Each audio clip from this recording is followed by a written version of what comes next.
The injustice in the educational system during the 1930s affected the life of Black children and their families.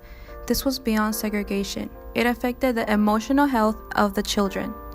Fighting for the access to education, Black people faced discrimination. However, education was the key to a better future. In the book Roll of Thunder, Hear My Cry, written by Mildred D. Taylor, the story of an African American family from Mississippi is presented. They, along with other families, had many challenges such as discrimination and lack of support to have a better access to education. During the legal segregation, however, these challenges did not stop them to keep pursuing a better education.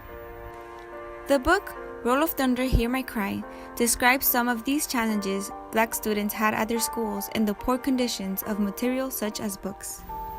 Sitting so close to the desk, I could see that the cover of the books, remotely read, were badly worn, and that the great edges of the page had been marred by pencils, crayons, and ink. My anticipation at having my own book ebbed to a sinking disappointment. African American children were sadly given second-hand books that were no longer used in white schools. As Cassie got her very own schoolbook, she was disappointed in what she saw. Content that did not represent her or her family in any way. She saw why Little Man had gotten so upset. Girls with blonde braids and boys with blue eyes stared up at me. This page of the book was the one that made Little Man throw a tantrum. As shown, when the books were in excellent, good, and average condition, they were owned by white students. The blank lines continued down to the line 20, and I knew that they had all been reserved for Black students.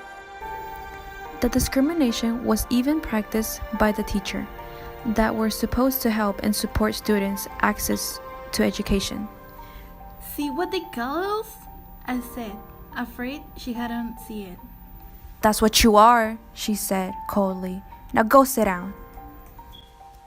Besides getting books in bad conditions, the Black students had difficulty getting to school as they were not provided with public transportation like the white students. Moy was one of the Stacy's friends. He lived on the Monterey Plantation, a 3.5-hour walk from the school. Because of the distance, many children from the Monterey Plantation did not come to the Great Fete after they had finished the 4th year of school near Smelling Creek. One day, Little Man asked Mama the reason why they did not have buses for school. She had explained to him that the county didn't provide buses for its Black students.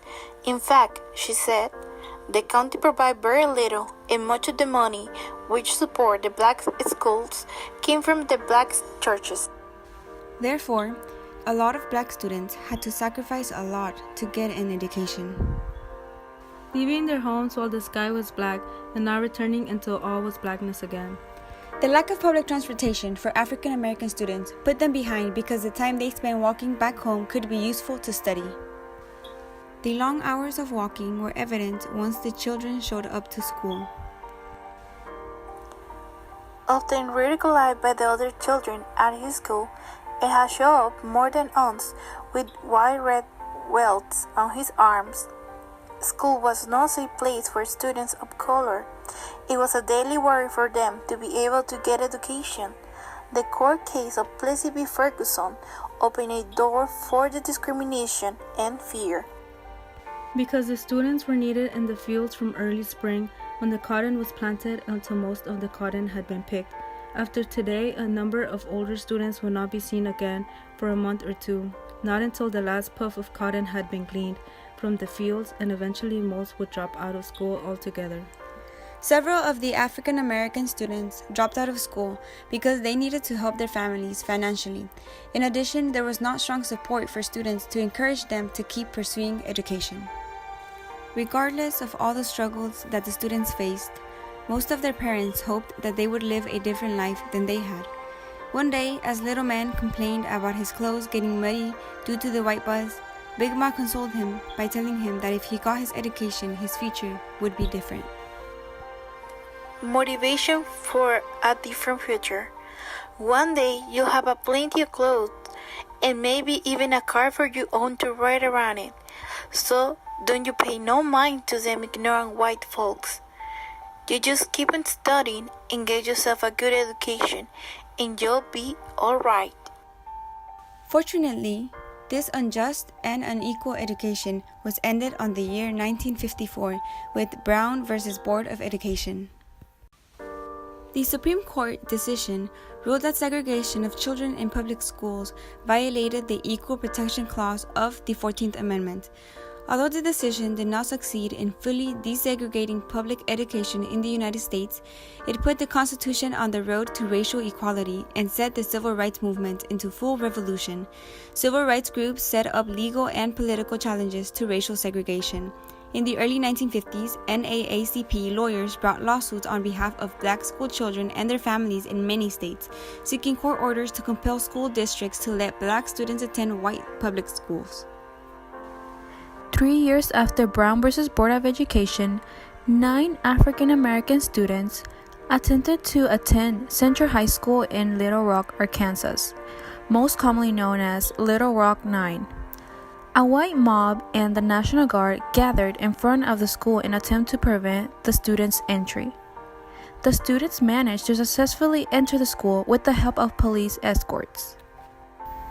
The court concluded that separating children on the basis of race creates dangerous inferiority complexes that could affect black children's ability to learn. The court stated that even if the facilities were equal between black and white schools, racial segregation in schools is inherently unequal and unconstitutional. Plessy v. Ferguson was overruled.